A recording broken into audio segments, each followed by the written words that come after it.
Hey, mess makers. Do we like that name? We're working on it. Before we dive into today's episode, I just wanted to take a moment to personally invite you to join the Messy mailing list. This is where I will be dropping exclusive content, including tools, sneak peeks on what's coming up, and yes, I will be sharing a personal story and part of my journey that I've actually never shared on the podcast. So seriously, you don't want to miss this.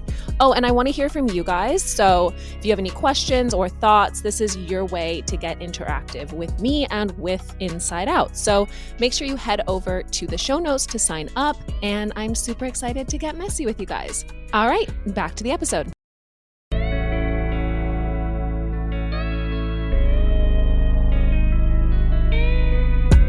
Welcome to the Inside Out podcast. I'm your host, Jojo, and this is where we will navigate the mess together. That is mental, emotional, and spiritual. So let's get into it.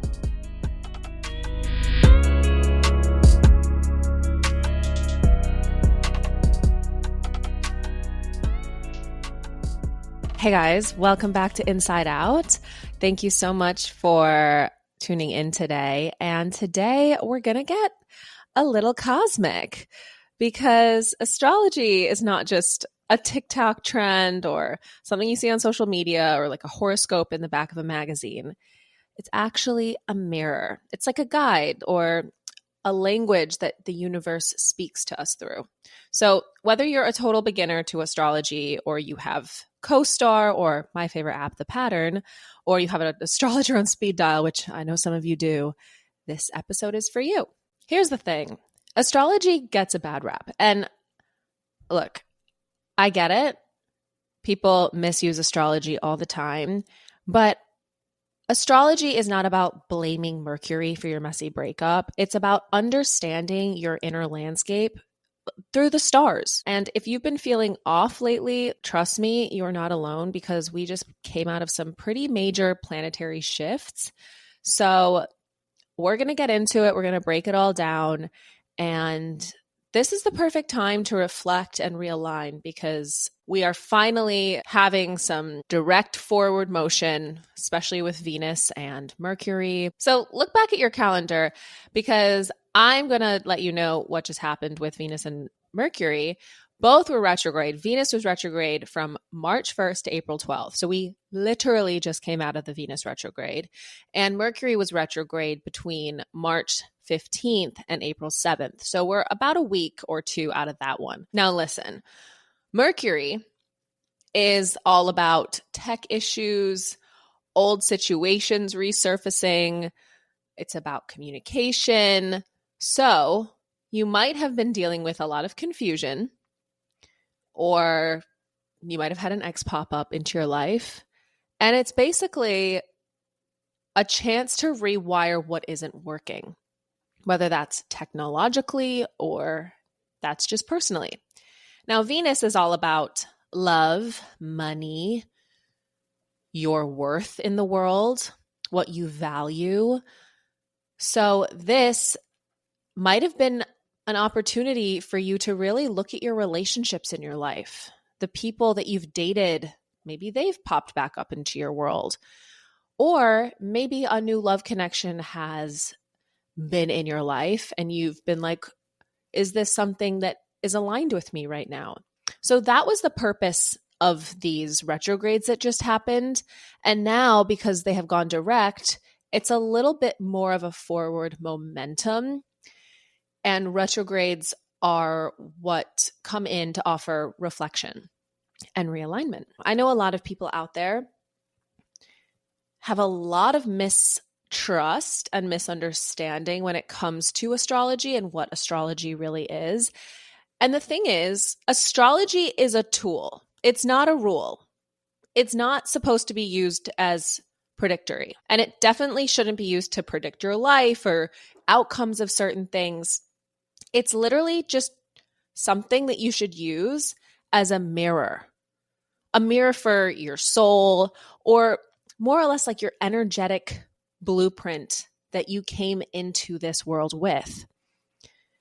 So astrology is a map of the sky at the moment that you were born, and it helps you understand your patterns, your strengths, and your purpose. It doesn't tell you what to do or how to navigate certain things. It's more so used, or should be used, as a guide on how to understand yourself deeper and do things better. Unfortunately, a lot of people use astrology wrong. So I just want to get this out of the way because I've seen it so many times. I was just watching this stand-up comedian, and he was talking about astrology girls and how they're space racists. And it was a pretty funny bit, but the bottom line is a lot of people use astrology as like a blaming game in a way. They'll be like, oh, I'd never date a Leo, or I'd never date a Gemini because X, Y, and Z. Now, unfortunately, people blame. They use astrology to blame, and they're like, well, I ghosted him because he was a Gemini.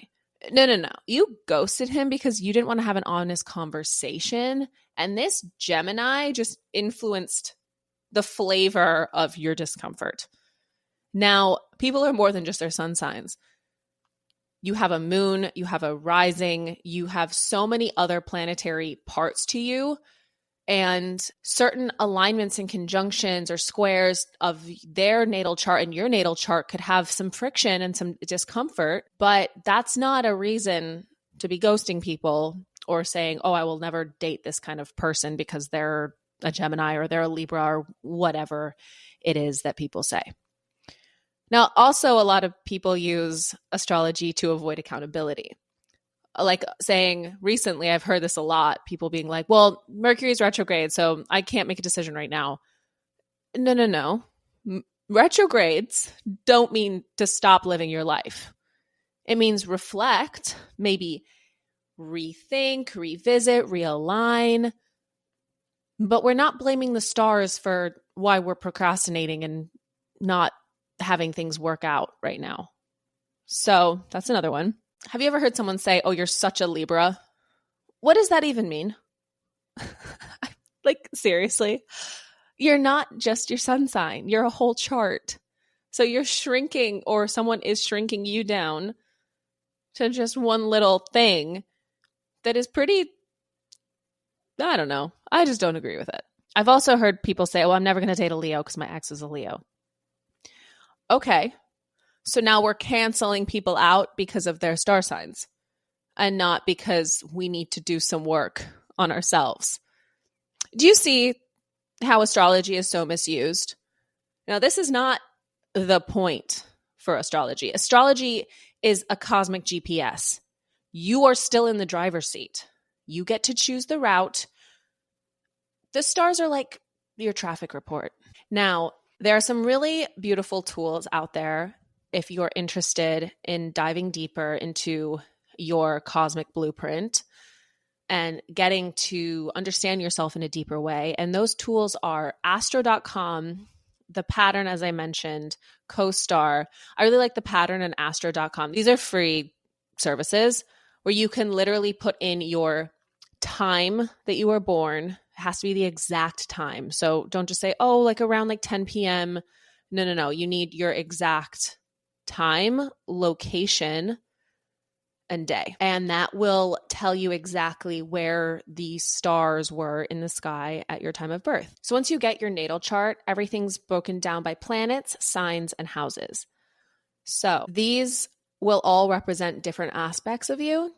And it will give you a ton of insight into your emotional life, your communication style, your career and your aspirations, definitely your love life, what wounds that you might need to heal or complexes that you have that you're here, or things that trigger you and that you struggle with, and kind of give you a deeper understanding of why, how to address them. And for me, at least, it's made me feel a lot less crazy. Now, you could be like, oh, well, Jojo, now you're using astrology to blame it on not feeling crazy. No, it deepens my understanding of myself and allows me to work more with those energies rather than just being like, oh, well, that's just me. Sorry. It actually allows me to go deeper into it so that I can uncover deeper truths about myself so that I can shift, so that things don't trigger me in the same way, so that I can actually grow and evolve, which is, by the way, what we're all here to do in this lifetime. So let's do it. All right. I'm going to give you guys a little bit of homework before next episode next week, where we will be having an astrologer come on and talk to us about the major planets, what they mean, your big three, which are your sun, moon, and rising. We're going to get messy with her next week. But until then, I want you to go and find out what your sun, your moon, and your rising is. And like I said, you can do that with the pattern. You can do that with CoStar. You can do that with astro.com. You can do that with literally, there are so many free calculators online. Just type into Google birth chart, natal chart, and anything will pop up that you can use. So why are we talking about astrology? Well, let's get messy with it mentally. Astrology helps you name your patterns.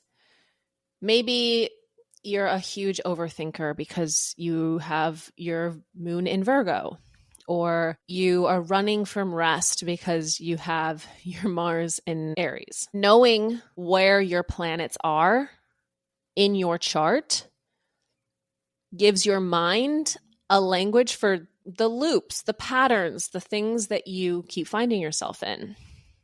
And it really informs you. Emotionally, astrology holds a mirror up to you. And most importantly, your emotional life. Because your moon sign really tells you how you cope, how you deal. Your Venus shows you how you love.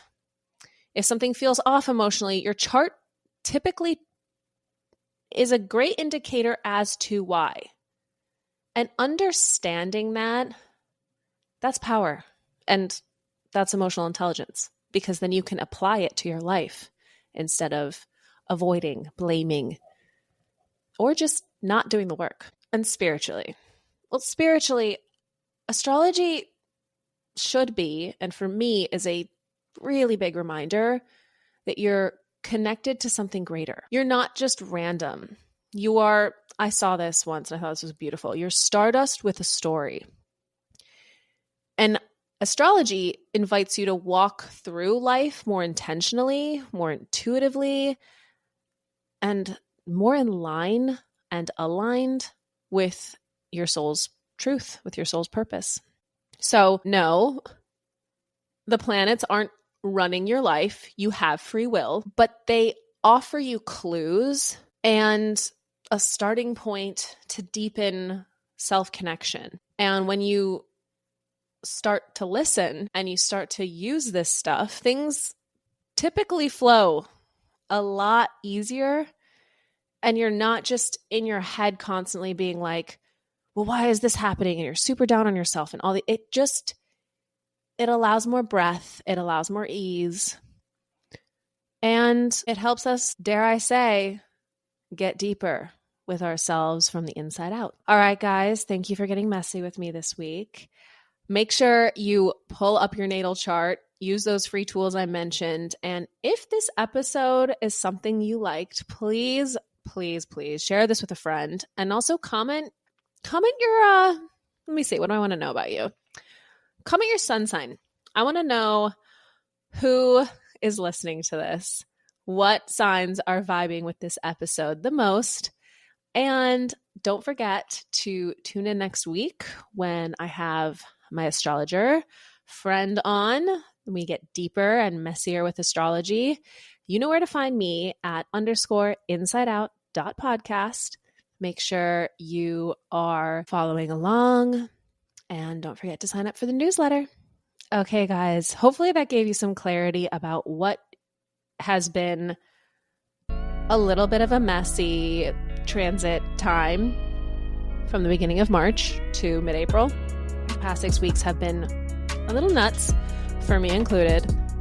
I've also been navigating everything that I mentioned with Mercury and Venus, so you're not alone. I'll see you guys next week. Bye.